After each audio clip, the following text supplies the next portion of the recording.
Hello students, this is Gunjal Soni, physics lecturer. और अभी तक हम इस चैप्टर में बात कर चुके हैं आवेशों के बारे में। तो हमने आवेशों के बारे में जो गुणधर्म पढ़ लिए हैं, उनमें हमने आवेशों के प्रकार, आवेशों के बारे में हम जो कुछ गुणधर्म पढ़ चुके हैं, प्रकार हो गए हैं इसके। प्रकार में हम पॉजिटिव और नेगेटिव की बात कर चुके हैं। इसका मात्रक क्या होगा ये बात कर चुके हैं। एक ये क्वांटीकृत राशि है, इसकी बात कर चुके हैं। ठीक है, ये 3 गुणधर्म अभी तक आवेश के कंप्लीट हो चुके हैं। अब अगला गुणधर्म जो आवेशों का होगा वो है कि आवेश आपका एक संरक्षित राशि है। संरक्षित राशि होने का क्या अर्थ है कि अगर आपके पास कोई निकाय दिया हुआ है, ठीक है, कोई निकाय ले लेते हैं अपन यहाँ पर, और वो निकाय विलगित अवस्था में है। विलगित अवस्था में होने का मतलब है आपकी निकाय का बाह्य वातावरण के साथ कोई कनेक्शन नहीं है। ठीक है, न तो बाह्य वातावरण से अपने इस निकाय में आवेश आएगा, न निकाय से बाह्य वातावरण में आवेश जाएगा। जैसा कि आप लोगों ने ऊष्मागतिकी जो कि 11th क्लास में है उसमें विलगित निकाय के बारे में आप पढ़ चुके हैं। तो अगर आपका निकाय विलगित हुआ तो इस विलगित निकाय का कुल आवेश, इसमें जो Q टोटल होगा वो हमेशा आपके पास संरक्षित रहेगा। इसे कहते हैं अपन आवेश संरक्षण का नियम। ठीक है, इसको एक छोटे से एग्जांपल से अपन समझते हैं। तो जैसे कि मान लीजिए ये आपका एक निकाय है और इस निकाय के अंदर 2 वस्तुएं हैं, पहली वस्तु और ये दूसरी वस्तु। ठीक है, और चैप्टर के स्टार्टिंग में हम बात कर चुके हैं कि किसी भी परमाणु में कुल आवेश हमेशा 0 होता है। जितना आवेश नाभिक के अंदर प्रोटॉन के रूप में पॉजिटिव आवेश है, उतना ही आवेश आपका इलेक्ट्रॉन के रूप में होगा, तो टोटल आवेश 0 हो जाएगा। अभी ये वस्तु जो है ये आवेशित नहीं है, तो इसका कुल आवेश कितना हुआ 0। दूसरी वस्तु पर भी कुल आवेश कितना 0। तो अभी आपके पास कुल आवेश कितना है पूरे निकाय का, तो पूरे निकाय का कुल आवेश है 0। ठीक है, ये पहली सिचुएशन हो गई। अब क्या करते हैं कि पहले वाली वस्तु से कुछ इलेक्ट्रॉन निकाल करके दूसरी वस्तु में ट्रांसफर कर देते हैं। देखिए, पहली वस्तु से जब इलेक्ट्रॉन निकलेगा तो इस पर कौन सा आवेश आएगा, पॉजिटिव आवेश, क्योंकि इलेक्ट्रॉन निकला है तो नेगेटिव आवेश की कमी हो चुकी है। और वो सारे इलेक्ट्रॉन जो है वो दूसरी वस्तु में स्थानांतरित कर दिए गए हैं, वो इलेक्ट्रॉन इस निकाय से बाहर नहीं गए हैं। तो दूसरी वस्तु में जब उतने इलेक्ट्रॉन चले जाएंगे तो इलेक्ट्रॉन जाने पर इस पर कौन सा आवेश आएगा, नेगेटिव आवेश। तो जितना पहली वस्तु पर आवेश आता है +Q, तो दूसरी वस्तु पर आवेश आएगा -Q। दोनों का परिमाण समान होगा। ठीक है, अब आवेश स्थानांतरित होने के बाद जब इलेक्ट्रॉन स्थानांतरित हो चुके हैं तो अब आपके निकाय का कुल आवेश कितना है, तो अब अगर अपन निकाय का कुल आवेश निकालेंगे तो वो रहेगा प्लस का Q प्लस माइनस का Q, तब भी कितना आएगा 0। ठीक है, तो इस तरीके से अपन ये सिद्ध कर सकते हैं कि किसी भी विलगित निकाय का कुल आवेश हमेशा संरक्षित रहता है, हमेशा कांस्टेंट रहता है। ठीक है, इसे अपन किसी रासायनिक अभिक्रिया द्वारा भी समझ सकते हैं, जैसे कि यूरेनियम, परमाणु क्रमांक इसका 92 और 238 इसका मास नंबर, मतलब इसका द्रव्यमान संख्या। अब अगर ये यूरेनियम टूटता है और 2 नए उत्पाद बनाता है, जिसमें एक बनेगा थोरियम जिसका परमाणु क्रमांक है 90 और इसका द्रव्यमान संख्या है 234, साथ में बनेगा एक अल्फा कण जिसे हीलियम का नाभिक कहा जाता है। ठीक है, तो इस अभिक्रिया में अगर आप अभिक्रिया होने से पहले और अभिक्रिया होने के बाद कुल आवेश की तुलना करेंगे तो देखते हैं 92 प्रोटॉन है यहाँ पर। परमाणु क्रमांक का मतलब प्रोटॉनों की संख्या, तो प्रोटॉन पर आवेश कितना होता है जितना इलेक्ट्रॉन पर है, बट पॉजिटिव में होगा। तो यहाँ पर आपके पास 92 E इतना आवेश हो जाएगा, और बाद में टोटल करें तो 90E प्लस 2E। ठीक है, क्योंकि 90 प्रोटॉन इसके पास है, 2 प्रोटॉन यहाँ पर है, तो कितने हो गए टोटल 92 प्रोटॉन। अभिक्रिया के होने से पहले और अभिक्रिया होने के बाद दोनों अवस्थाओं में कुल आवेश आपका सेम रहेगा। ठीक है, तो इस तरीके से अपन कह सकते हैं कि किसी भी विलगित निकाय का कुल आवेश सदैव संरक्षित रहता है। यह आवेशों का अगला गुणधर्म हुआ। अब आवेश का जो अगला गुणधर्म है वो ये है कि आपका आवेश अगर आपको स्थिर अवस्था में दिया गया है, ठीक है, देखिए 3 प्रकार की स्थितियां हो सकती हैं। या तो आपका आवेश जो है वो स्थिर अवस्था में होगा, या फिर वो एक समान चाल से चले, एक समान चाल, या तीसरा ऑप्शन है त्वरित गति। ये 3 केस हमारे आवेश के हो सकते हैं। तो अगर आपका आवेश स्थिर अवस्था में हुआ तो क्या क्या गुणधर्म वो प्रदर्शित करता है। इस अवस्था में आवेश अपने चारों ओर विद्युत क्षेत्र का निर्माण करेगा। ठीक है, अगर आपका आवेश स्थिर अवस्था में है, जैसा कि मान लो कोई आवेश Q है, ठीक है, ये प्लस आवेश है, तो ये आवेश क्या करेगा, अपने चारों ओर एक क्षेत्र बना देगा जिसे अपन बोलते हैं विद्युत क्षेत्र। अब ये आप लोगों ने देखा होगा कि अगर हम चुंबक की बात करें, मैग्नेट, तो मैग्नेट में क्या होता है कि एक मैग्नेट का नॉर्थ पोल है, ठीक है, तो दूसरी मैग्नेट का अगर अपन नॉर्थ पोल या साउथ पोल लेकर के आते हैं तो उस पर आकर्षण का या प्रतिकर्षण का बल लगता है।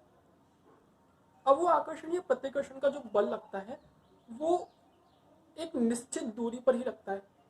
अगर हम उस दूरी से ज्यादा दूर दूसरी चुंबक को ले जाएं तो वो बल फिर इतना कमजोर हो जाता है कि उसका अनुभव नहीं कर पाएगा दूसरा चुंबक। ठीक है, तो इसका मतलब ये कह सकते हैं कि इस चुंबक के इस नॉर्थ पोल ने या साउथ पोल ने एक क्षेत्र बनाया हुआ है यहाँ पर। उस क्षेत्र में अगर दूसरा चुंबक आता है तो ही वो चुंबकीय बल का अनुभव कर पाएगा। ठीक है, उसी प्रकार आवेशों के केस में भी क्या होगा कि अगर आपको आवेश दिया गया है और एक दूसरा आवेश है प्लस Q, इनके मध्य की दूरी अगर ज्यादा है, एक निश्चित दूरी से इसका मान अगर ज्यादा हो जाता है, तो उस केस में पहला आवेश दूसरे आवेश पर बल नहीं लगा पाता है।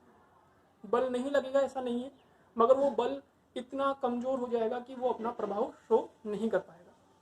तो इस आवेश को हमें इस पहले वाले आवेश के पास लाना पड़ेगा, एक निश्चित दूरी पर लाना पड़ेगा, तब ही जाकर के ये आवेश इस आवेश द्वारा लगाए गए विद्युत बल का अनुभव कर सकता है।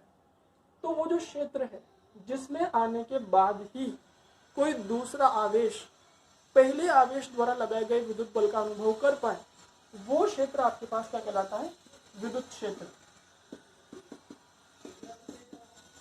ठीक है, इसे हम वैसे आगे आने वाले टॉपिक्स में डिटेल में पढ़ेंगे, इसका मान, इसकी दिशा, वो सब हम कैलकुलेट करने वाले हैं।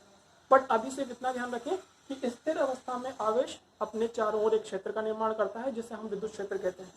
और इस विद्युत क्षेत्र की एक दिशा भी होती है, वो भी साथ में देखते हुए चले। अगर आपका आवेश प्लस है तो विद्युत क्षेत्र की दिशा होती है बाहर की ओर। इस प्रकार प्रदर्शित करना है आपको विद्युत क्षेत्र को तीर के निशान बना करके। ठीक है, ये जो तीर के निशान हमने बनाए हुए हैं इन्हें बोलते हैं हम विद्युत क्षेत्र रेखाएं। ठीक है, विद्युत क्षेत्र रेखाएं कहेंगे इन्हें, जिनका उपयोग करते हैं अपन विद्युत क्षेत्र को प्रदर्शित करने के लिए। अब इनके बारे में भी डिटेल हम आगे वाले टॉपिक्स में पढ़ने वाले हैं। ठीक है, ये चीज हमें यहाँ पे ध्यान रखनी होगी। दूसरा पॉइंट, ये विद्युत क्षेत्र रेखा मैंने प्लस आवेश के लिए बाहर क्यों बनाई है, इनका मान, इनकी दिशा ऐसी ही क्यों लेनी है, इन सबके रीजंस अभी हम आगे वाले टॉपिक्स के अंदर क्लियर करेंगे। दूसरा पॉइंट है अपने पास कि अगर आवेश एक समान चाल से चले, इस कंडीशन में आपका आवेश बनाता है विद्युत क्षेत्र और प्लस चुंबकीय क्षेत्र। ठीक है, एक समान चाल से चलता हुआ आवेश दोनों प्रकार के क्षेत्रों का निर्माण करेगा। ठीक है, और लास्ट पॉइंट है अपने पास त्वरित गति, मतलब आपका आवेश इस प्रकार चल रहा है कि उसकी स्पीड लगातार बढ़ती जा रही है। तो उस कंडीशन में ये आपके पास विद्युत चुंबकीय रेखा, विद्युत चुंबकीय तरंगे विद्युत चुंबकीय तरंगों का निर्माण करेगा। इनके बारे में डिटेल्स हम आगे पढ़ेंगे। सिर्फ अभी आप इतना ध्यान रखें कि किस अवस्था में आवेश किस चीज का निर्माण करता है। ठीक है, ये आवेशों का अगला गुणधर्म हो चुका है। इसके बाद अगर हम बात करें आवेशों के और गुणधर्म के बारे में, तो अब हम आवेश की तुलना करने जा रहे हैं द्रव्यमान से। ठीक है, ठीक है। तो अब हम बात करते हैं यहाँ पर कि आवेश और द्रव्यमान में क्या सिमिलरिटी है, मतलब क्या समानता है या क्या उन दोनों के मध्य अंतर है। तो आवेश और द्रव्यमान, देखो ये क्वेश्चन कई बार एग्जाम में पूछा भी है, तो ये ध्यान रखें आवेश आपका जो होता है वो हमेशा कांस्टेंट होता है, नियत होता है। नियत होने से मतलब है कि अगर आपका आवेश स्थिर अवस्था में है और उसका मान सपोज दैट 5 कूलाम है, तो गतिमान अवस्था में भी उसका मान 5 कूलाम होगा, रुकी हुई अवस्था में भी उसका मान 5 कूलाम होगा। मतलब आवेश के मान में परिवर्तन नहीं आता है, परंतु द्रव्यमान के मान में परिवर्तन आ सकता है। वैसे अपन 11th क्लास में ये पढ़ चुके हैं कि आपका द्रव्यमान कांस्टेंट होता है, इसके मान में चेंज नहीं आता। ठीक है, बट अगर हम थोड़ा सा डिटेल में जाकर के देखें तो द्रव्यमान जो होता है किसी भी वस्तु का, वो गति के साथ, स्पीड के साथ चेंज हो सकता है, और वो किस तरीके से चेंज होता है वो अब हम देखते हैं। तो यहाँ पे फॉर्मूला यूज करना है आपको, m बराबर m नॉट अंडर रूट में 1 माइनस बी स्क्वायर अपॉन सी स्क्वायर। जहाँ m नॉट है स्थिर अवस्था का द्रव्यमान, स्थिर अवस्था में द्रव्यमान, और m है गतिमान अवस्था में।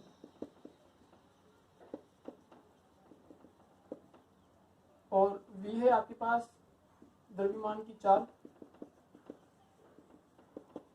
और c है स्पीड ऑफ लाइट।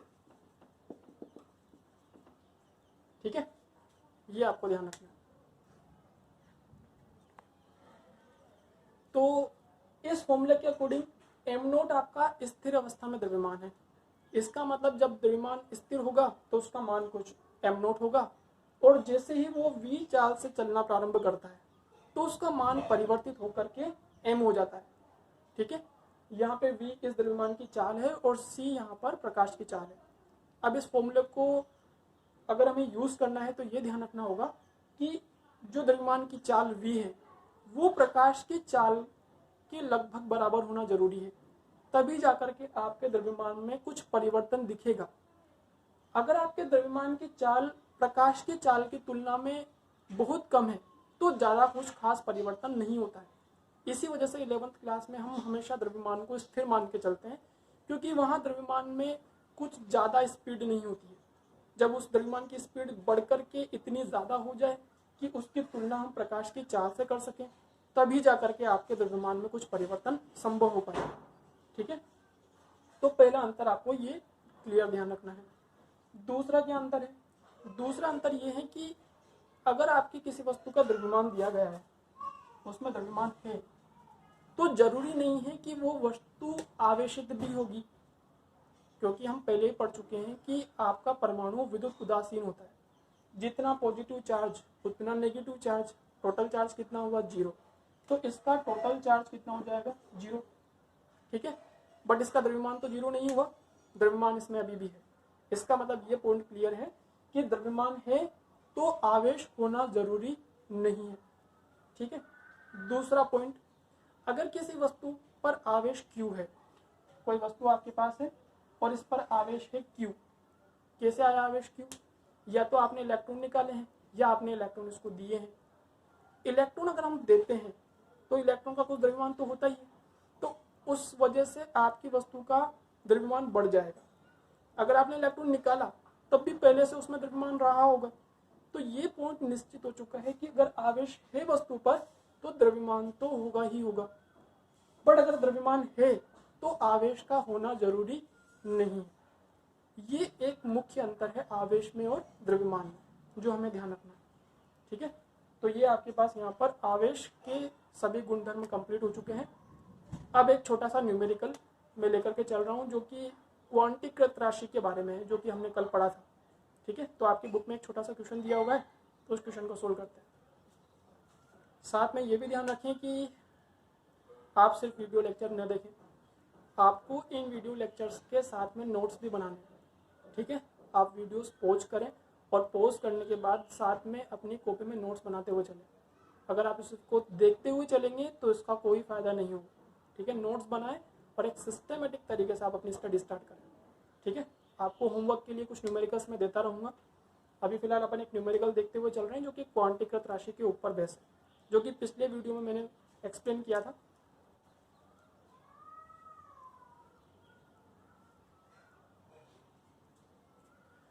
तो बुक में क्वेश्चन दिया हुआ है और उस क्वेश्चन में ये दिया हुआ है कि 1 कप अगर हम पानी लेकर के चलते हैं तो उस 1 कप पानी में कितना पॉजिटिव आवेश होगा या फिर कितना नेगेटिव आवेश होगा। अब इस क्वेश्चन में पहले थोड़ी सी क्लियरिटी दी हुई है, जितना पॉजिटिव आवेश होता है उतना ही नेगेटिव होता है। ठीक है, तो दोनों में से आपको एक कैलकुलेट करके बताना है, दोनों का परिमाण सेम ही आने वाला है। तो 1 कप पानी होगा कितना, तो बुक्स के अंदर जनरली दिया होता है, नहीं भी दिया हो तो आपको कंसिडर करना है कि 1 कप पानी में लगभग 250 ग्राम पानी की मात्रा होती है। तो हम अभी कितनी मात्रा लेके चलेंगे, 250 ग्राम। तो सॉल्यूशन देखते हैं इसका। पानी की मात्रा कितनी दी है आपको, ये है लगभग 250 ग्राम। ठीक है, क्या पता करना है आपको, आवेश। कल अपन ने कुछ न्यूमेरिकल्स किए थे, उनमें हमने आवेश कैलकुलेट किया था और आवेश कैलकुलेट करने का एक ही फॉर्मूला है और वो है आपके पास Q बराबर NE। ठीक है, इसमें Q क्या है आपके पास, आवेश, और यही हमें कैलकुलेट करना है। अब बात यह आती है कि आवेश कैलकुलेट करने के लिए एक तो आपको इलेक्ट्रॉन का आवेश चाहिए जो कि हमें पहले से पता होता है, और एक चाहिए होगा आपको नंबर ऑफ इलेक्ट्रॉन्स, इलेक्ट्रॉनों की संख्या। तो अब ये क्लियर हो चुका है, इस क्वेश्चन के अंदर हमें वास्तव में number of electron he calculate करने हैं। अब नंबर ऑफ इलेक्ट्रॉन कैसे कैलकुलेट करें 250 ग्राम पानी के अंदर। ठीक है, तो थोड़ा सा आपको केमिस्ट्री की नॉलेज यहाँ पे यूज़ करनी है। केमिस्ट्री में आप लोगों ने पढ़ा होगा, एक छोटा सा एग्जाम्पल लेके देखते हैं कि अगर मैं लिखता हूँ C612, ठीक है, तो इस कार्बन 12 के अगर अपन लेते हैं 12 ग्राम, तो ये 12 ग्राम किसके बराबर होगा, 1 मोल के बराबर। ठीक है, जितनी द्रव्यमान संख्या लिखी होती है किसी भी नाभिक के ऊपर, उस द्रव्यमान संख्या को अगर आप ग्राम में ले लेते हो 12 ग्राम, तो वो 1 मोल के बराबर होता है। ठीक है, याद नहीं है तो आप ध्यान रखें आप इसको। तो 1 मोल में कितने परमाणु होते हैं, अवोगाद्रो संख्या पड़ी हुई है, तो वो होता है 6.023 इंटू 10⁻23। इतने परमाणु की संख्या होती है। ठीक है, 12 ग्राम के अंदर कार्बन की अगर मैं बात करता हूँ, ये एक एग्जाम्पल था। अभी अपने पास कार्बन नहीं है क्वेश्चन के अंदर, हमारे पास है पानी, और पानी होता है H2O, तो हम लिखेंगे इसको H2O। अच्छा, H2O की द्रव्यमान संख्या कितनी होगी, तो आप देखो यहाँ पर कि 2 तो हाइड्रोजन है, अगर इसको थोड़ा तोड़ते हैं तो इसमें एक हाइड्रोजन और एक ऑक्सीजन, ये 3 परमाणु दिए हुए हैं आपको। हाइड्रोजन को 1H1 और ऑक्सीजन को लिखते हैं 8 ऑक्सीजन 16, इस तरीके से। तो कुल द्रव्यमान संख्या कितनी हो गई, 16 प्लस 1 तो टोटल हो गया 18।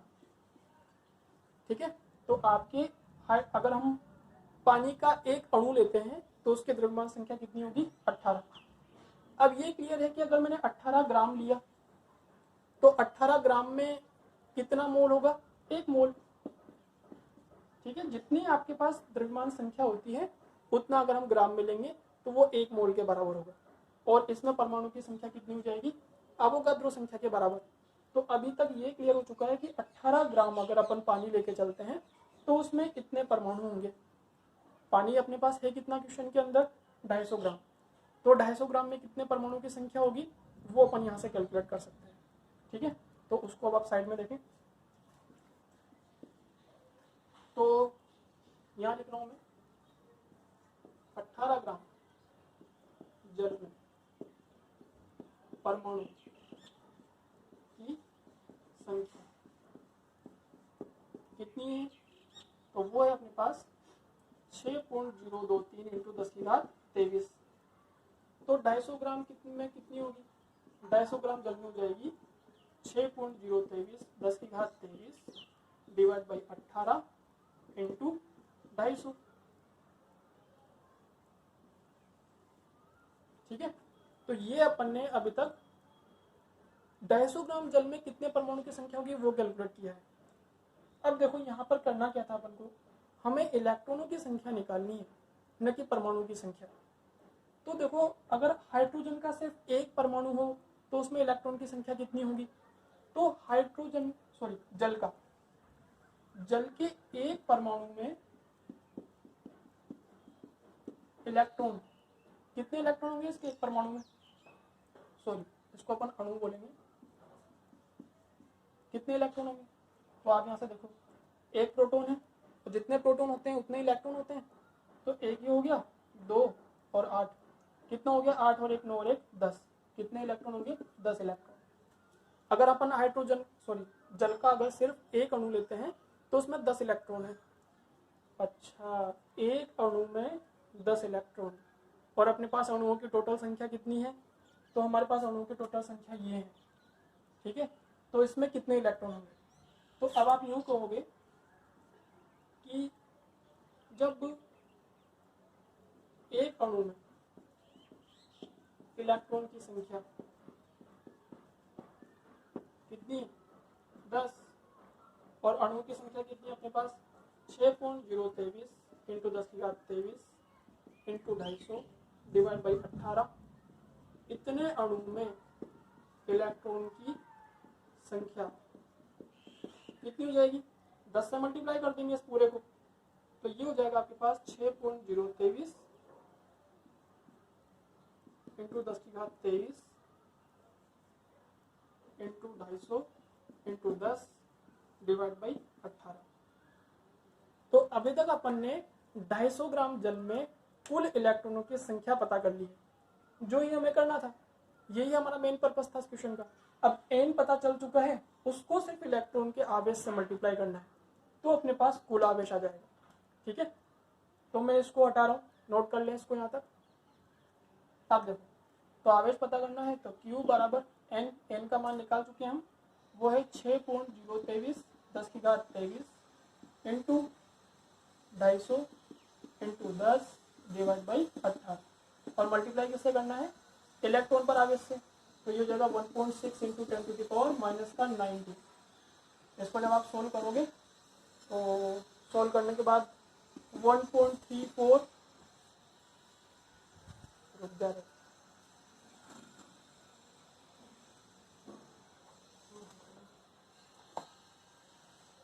इंटू 10⁻⁷